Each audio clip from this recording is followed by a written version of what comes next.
Welcome to Toy Business Unboxed, your gateway to the secrets of the toy industry. Here, Jason Shea, a toy entrepreneur and expert in the field. Every product we develop is really inspired by some of the real life experience that we have with our son. 60% of all toys last year were sold on Amazon, which is incredible. Be passionate about it because it's a road, it's a journey. Like when you have an idea that you think is like gonna somewhat like change the world, make things better, I'd say go for it. We'll guide you through the enchanting world of toy design, marketing, and manufacturing. Now let the unboxing begin. Hi, welcome back to another episode of Toy Business Unboxed podcast. And today we have a guest, Jeff, the creator of the hit true crime card games, Killers, joining us to talk about how he turned his lifelong fascination with crime story into a successful card game brand. From designing the games on his grandfather's step to launching a product that's now making wave in the industry. He's going to share how he's bringing everything into life in a respectful and also creative way. And he's going to also talk about how he's leveraging podcasts, books, and also speaking engagement to really expand his reach. So thank you so much, Jeff, on joining us on the podcast today. Absolutely. Thanks for having me. Yeah, so let's start at the beginning. How did Killer even came to life for you, and what was your inspiration behind it? So really, it's been a lifelong interest for me. So I've always been interested in true crime. It's been since I was really, really little. And how the Project Killers, the card game, became a thing was actually me and my son were at a little shop, an oddity shop here in Cincinnati. And while we were there, he came up to me and he said, "Dad, can you get me a pack of these cards?" And I looked at him and I said, "Well, what are they?" And they were the old true crime cards from the 90s, Eclipse put out. And so I looked at him, I said, "Well, how much are they?"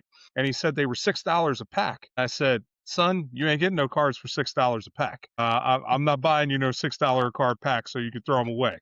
And he said, "Come on, Dad, come on." And I said, "No, I'm not buying you a $6 a pack cards."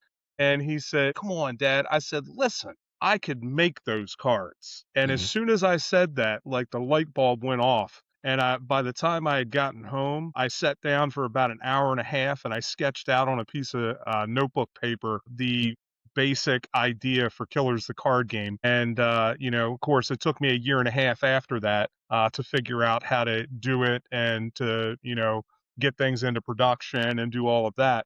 But yeah, it was from that initial us going to the oddity shop and walking around in there and him saying something to me to realize that I hadn't made a game in 30 plus years. And it was like time to get back to work, I guess. I see. And I think before the interview, you were mentioning you were making games when you were like at age 8 before. So what kind of game were you making? Very, very basic. And it's really funny because I still have my first game in the other room. I should have grabbed that. I forgot to grab that. But anyway, it was my very first game that I ever designed, and it was made from some KO boxing cards and another set of boxing cards. And we used to take it and we devised a dice rolling system on like knockouts and TKOs and stuff, and you would go through and you would get your record and you'd go through all the cards and you'd face off against each other in different rounds, and then at the end of the game whoever had the best record won. And it was really boring, a lot of dice rolling, and everybody hated it, and I was bigger than everybody else, so I forced them to play it no matter what. Yes, got it. And so that is a very different game than the game that you currently have. I know true crime is such a heavy genre. How do you balance this kind of a darker theme to make the gameplay still kind of fun? It's not easy. And there is a lot of things that one of the big questions is always about, glorification and stuff like that, and we don't do any of that. Like, it is simply telling the stories and reminding people that these are things that we don't want to forget, because when we forget about the past, really, really bad things happen. And so I always want people to understand that going into this. I created the game because I wanted people to be able to have a safe space to get to understand these people better, right? And understand why someone might come to this place, why their life may put them in a position where they would live out these things. And so I wanted to give people a little element of that, which is one of the reasons why we kept the actual pictures on the cards. I That was see. really, really important to me because I wanted them to have a connection. I want the game to feel a little bit uncomfortable because it is an uncomfortable subject. And so, balancing that with cards like, for example, we have a inept police card, which is quite funny. Actually, I have it here. The inept police card there. Okay. So your killers can get away from the cops. And balancing it with things like that that are kind of funny See. that you can do. I also, I'm a huge fan of Magic the Gathering.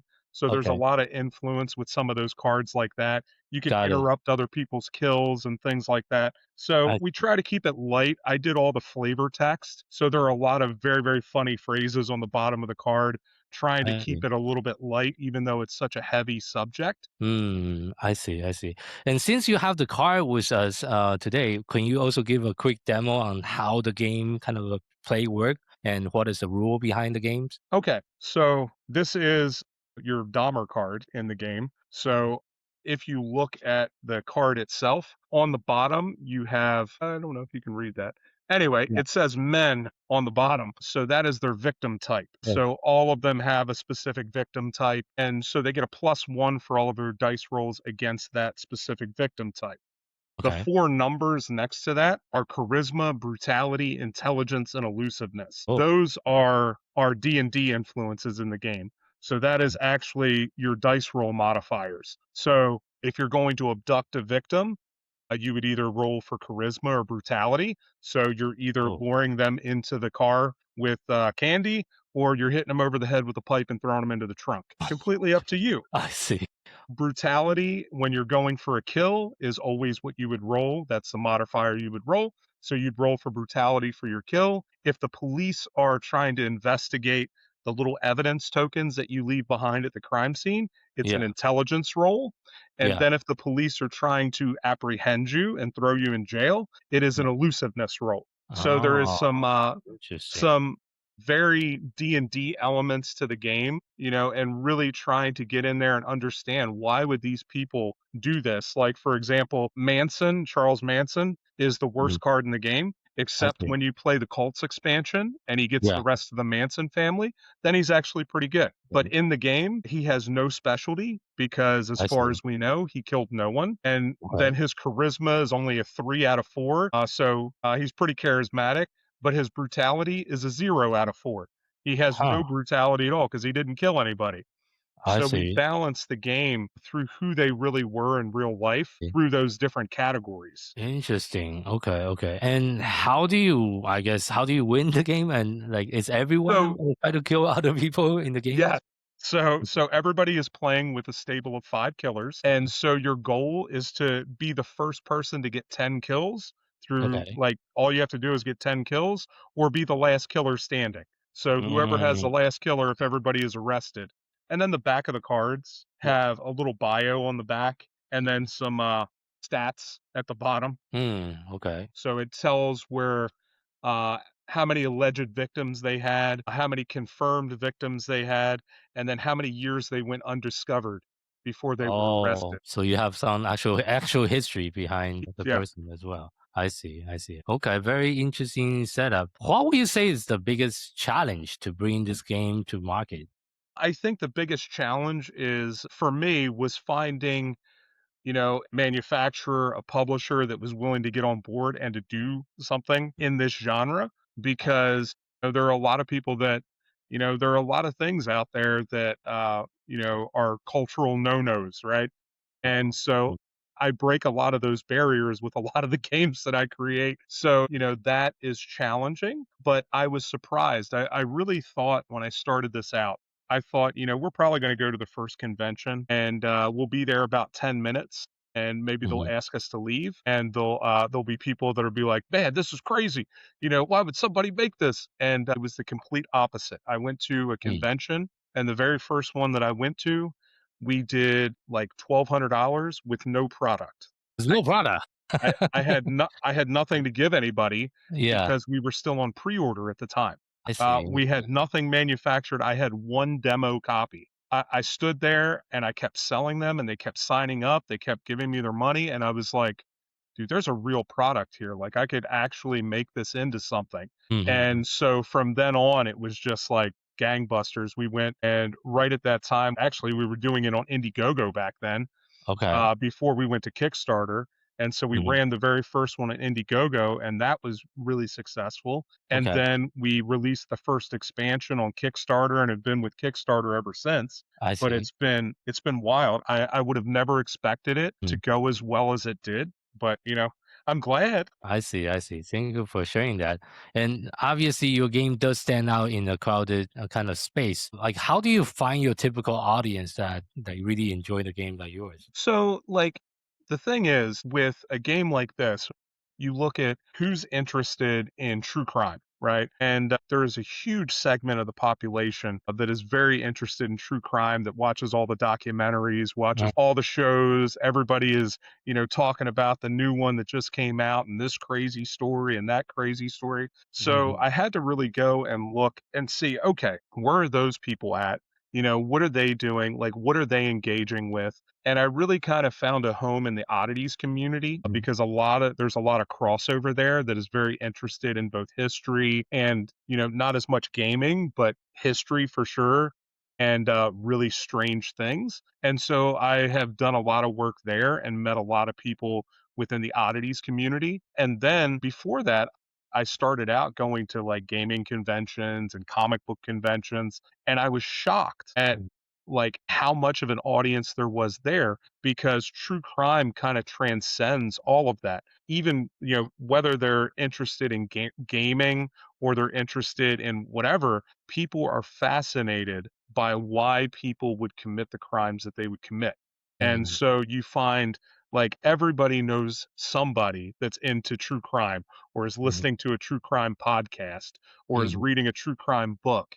I And so see. it's just kind of a natural fit. I didn't have to look far to find the audience. It depends on where I go. Sometimes I get some funny looks, but Yeah. other than that, by and large, I have not been to a place yet where I didn't find lots and lots of true crime fans. Okay, thank you for sharing that. And I know beside the game, you're also a podcast host and author.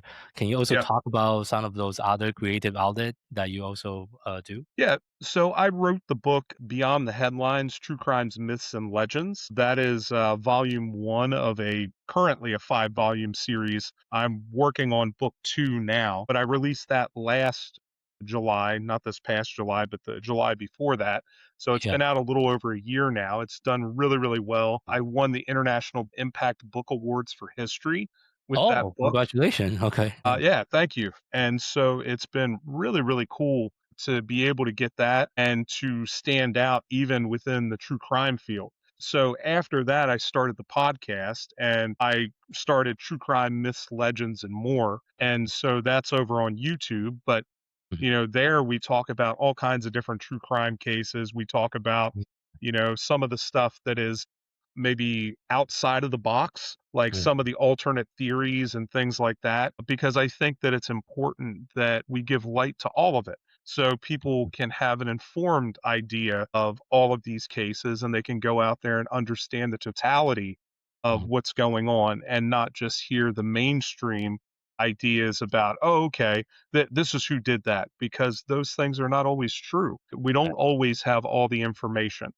And sometimes it is, especially when it comes to cold cases and stuff, there's a lot of theories out there, but Yeah. we need to look at every piece of evidence to understand, okay, what Mhm. really happened in this case. Mhm. So I am always fascinated by that. Yeah, that's also sound like very, very like publicized what like on the cases as well. Yeah, and I guess for you, beside the podcast and obviously the book, and I think you also speak at different events I as do. well. I Can you do. really, and how important it is for you to really help with your game success as well. So it's interesting because all of it, the podcast, the book, the speaking, all of it goes back to my gaming company. And so I use a lot of that as a platform. And I really did it because, I want people to know, to me is more than just, a game. It's Mm. more than just, even books or anything like that. Yeah.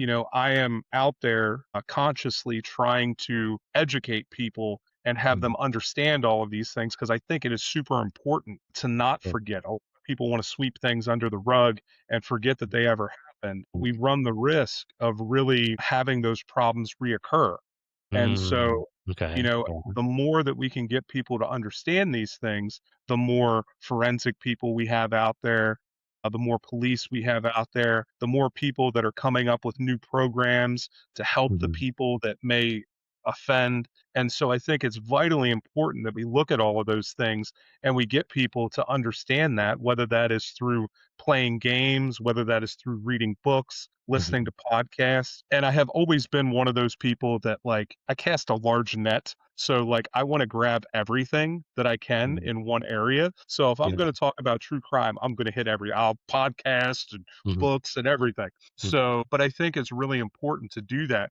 The speaking, I often talk about the psychology of serial killers is one of the topics I talk about a bunch. Okay. Yeah. So I will get up and I will speak about that. I talk about true crime myths and legends within true crime, and actually the book there has been some talk about doing a documentary series on it. Oh, So really? Whoa. yeah, I'm hearing the beginning of the rumblings of that, and I'm like, Oh, nice. I'm in. Hit me up. I'm down.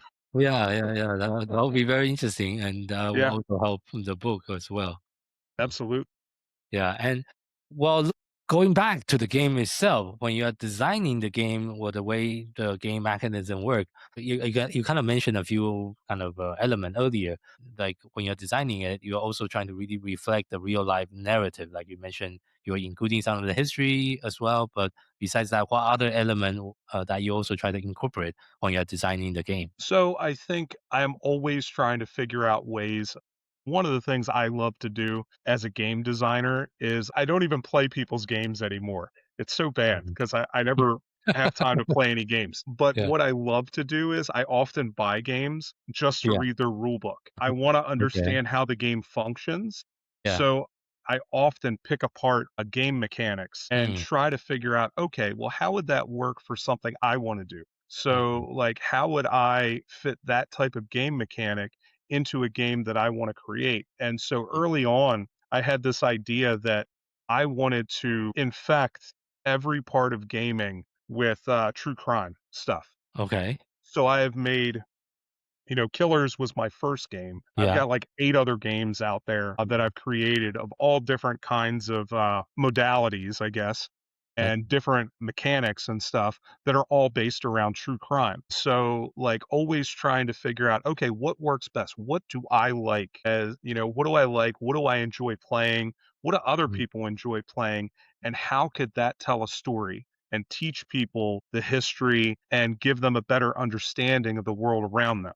I see. And so, dropping that element of realism into everything and Mm, keeping that at the forefront, everything that I do has always had a very historical background mm, because I want people to understand that. So I have a game that is currently unreleased that I yeah, hope to release later this year, but it is called Step Right Up, Rule the Sideshow. Yeah, it is a tableau builder. okay, So my friend Dan will love that I finally used that for the first time because I was saying it was a deck builder and he said it was not.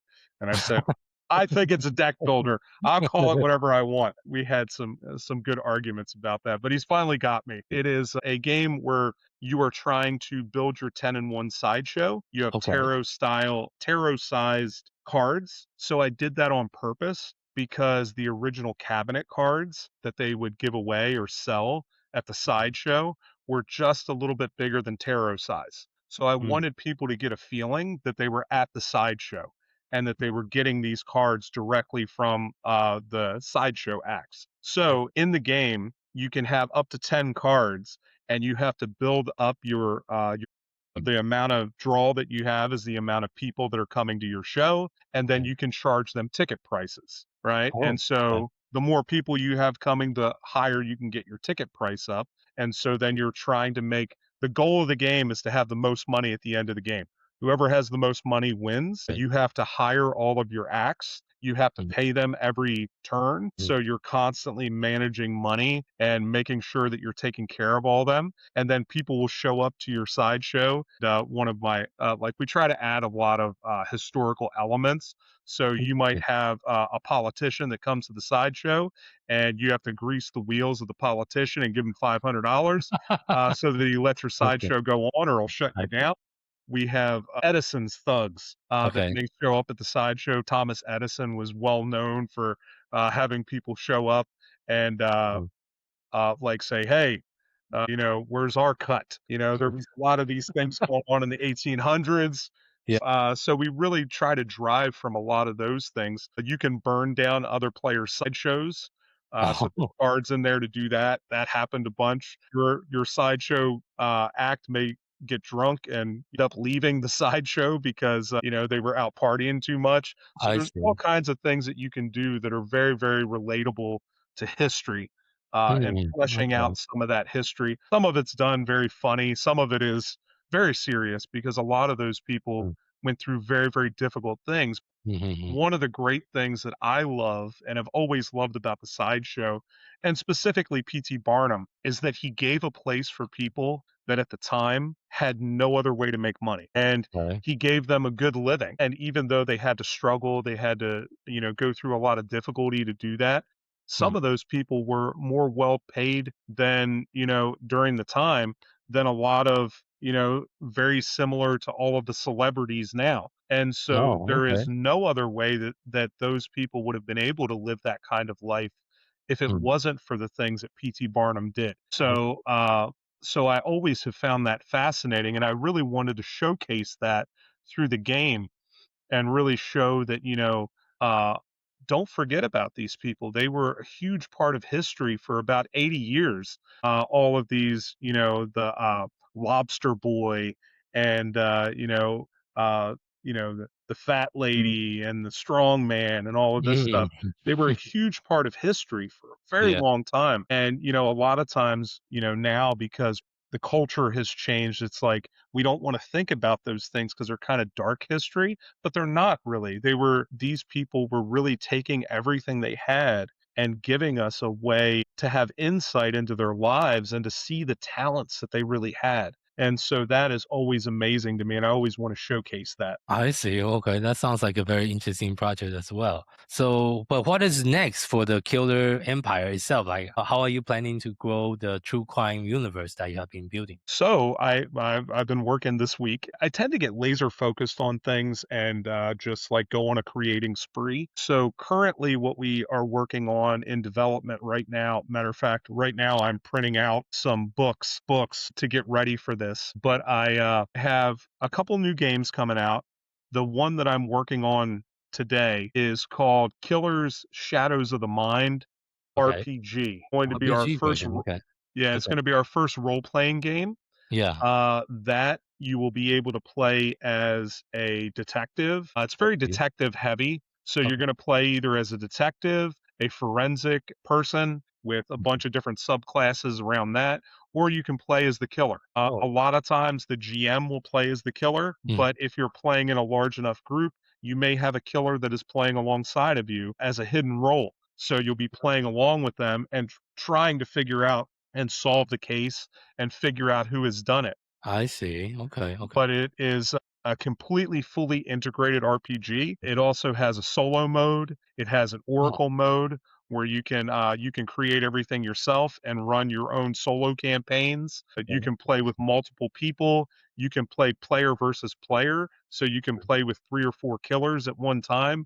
trying to Okay. outdo one another. You can play there's like 6 different modes to the game. So I've been playing around with all these tables and figuring out, it's based on a D20 system to make it Mhm. easy for everybody. And Okay. so I am really excited about that and the progression of that. We are going to start play testing for that probably in the next couple weeks. I've literally in the last week just came up with the ideas for that. So I've got some preliminary stuff printing out now, I and we see. will start diving into play testing here in the next couple weeks and start to play a few games and see how smooth it runs and then make the necessary changes and hopefully sometime next year that will come to market and will be ready to go.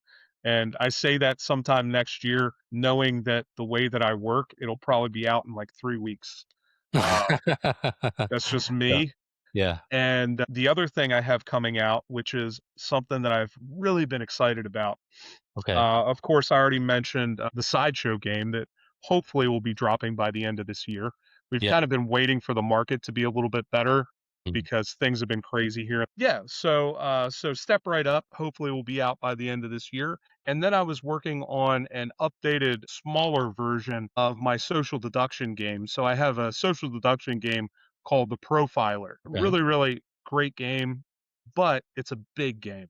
So, talking 6 to 15 players that Oh, you wow. play Okay. in like a That's a lot. party. I see. Yeah. And so one of the things, like, everybody really loves that game. It's very, very immersive, but who has 15 players to get together to play? Yeah, Uh, that's kind of hard to get that many people together at the same time. yeah. So So I'm like, okay, it's like, what do I need to do to make this game fit into a smaller foothold? It took me a year to figure that out and one conversation. I was at Origins this year, yeah. and my good friend, he has a game called Don't Get Stabbed. Okay. And so he was right next to me there in Origins. And so we were sitting there and we were talking about it. And his game, Don't Get Stabbed, is like a 3 to 5 player social deduction game. And Okay. so I have my 6 to 15 player, and I'm like, brother, I don't know how to cut it down. I just can't figure out Mm, how to, do a 2 player or 3 player social deduction game. It mhm, doesn't make sense to me because I love all the social mhm. aspects of social deduction. I Yeah. think that that's a big thing. And so he was like, listen, he said, go watch this video on YouTube. It's a show in Britain that called Carrot in a Box. And he Okay. said, if Jordan is his name, he said, if you could figure out how to do Carrot in a Box for a social deduction game, it would be gold. And I said, okay. So I went back to the hotel, I watched the video, and Mm, within 5 minutes, I knew exactly what I was going to do. So, and then I bugged him all night long. I kept sending him images and like the stuff that I was working on. And he's like, yeah. Jeff, show me tomorrow. We'll be at the show all day tomorrow. I know, I'm sorry. You I get too excited. apologize. So, yeah, I watched this. And so, Carrot in a Box is a show, a game show, where they Mm, bring up 2 people on the stage. yeah. There's 2 boxes on the stage, like, Okay. right? One of them has a carrot in it, one of them does not. Okay. So one person gets to look in their box. So one Oh, person will know the whole time if they have the carrot or not. okay. Then. Now, the whole goal of the game is to bluff and to convince the other Oh. person that you don't have the carrot and get them to take your box. And Okay. it ends up being really, really funny the way that they, try to bluff and everything. So I was like, all right, how do I do this with social deduction and make it really fun, really fast? So I what see. we came up with is a game, and I wish I could have grabbed it here, but it is on very, very small scale production now, Mm, but it's called And the Killer Is, and mhm. it is a 3 to 5 player social deduction game. So you have less than 15 minutes a game. So Okay. you have 3 2-minute rounds, and then you have 3 minutes in between each round Okay. to deduce or to bluff. So Okay. you start out, you have these envelopes, and one person will know that they have it there. They'll know for sure. They'll have it in their envelope. It'll tell them who they are. And so it is everybody else's job to figure out who the killer is Mhm. and what kind of killer they are. So I what they'll see. do is they'll read through the police reports, the medical examiner reports, the forensic reports. They'll Yeah. read through those, pull out clues, and then they'll deduce together, trying to figure out, okay, what kind of crime are we talking about here? And Mhm. then they'll come back together. They have 2 minutes to read through that. They'll come back together and they have 3 minutes after that to deduce and to blame each other. And the killer will then be able to bluff and try to blame it on somebody else or shift the blame to a different type of killer if they're on the right track. And Okay. so there ends up being a lot of interplay and lots of bluffing happening the whole game. But Okay. again, it's only 15 minutes. I see. I see. Well, yeah, that sounds like a very interesting game. So that game is already published, or you still working? So I have it. We've been play testing it, playing around with it, and showing it to some select people. So we Oh, have okay. some Okay. copies that we've been handing out and showing to people and getting some opinions on it. And so hopefully we'll figure out how we're going to actually publish it in the next year. So that'll be another thing that's coming out that we have. So a smaller version of the Profiler, Step Right Up, Rule the Sideshow, and then Killer Shadows of the Mind RPG are all in the works. I see. So as we are wrapping up today's interview, and thank you so much for sharing your journey and the story so far. If you have to share just one piece of advice with someone that's getting started within the toys and game industry, what would that be? I think one thing is that any idea that you have, run with it and figure it out, right? You know, any of those ideas are great. And there is really no subject that is off the table, right? There is an audience for everything. There is an audience out there. You just have to find them and you have to tap into that market. If they are looking for it and you have the right thing and you can put the right label on it and make it look really good and polished, people will come and they will buy it and they will play it. Just make sure that it's something halfway decent when they get it. Yeah, okay. Thank you. Yeah, that's a really good piece of advice. Thank you again for your time today to share your story and being on the podcast and share that with our audience as well. Absolutely. And for our audience, thank you so much for tuning in to this episode of Toy Business Unboxed podcast. We hope you have enjoyed today's conversation and find it insightful and inspiring. If you like what you have heard, be sure to subscribe to our podcast on your favorite platform so you never miss an episode. We really appreciate your support. We would love it if you can leave us a review and share the podcast with your friend and colleague. For more resource, tips, and the latest update within the toys and game industry, visit our website at toy-launch.com. Join the conversation and connect with us on social media using hashtag #ToyBusinessUnboxed. We'd love to hear your feedback and suggestions for future episodes. Until next time, keep innovating, keep creating, keep bringing joys to toys. This is Jason Shea, signing off on the Toy Business Unboxed podcast. We'll see you in the next episode. Thank you so much, everyone.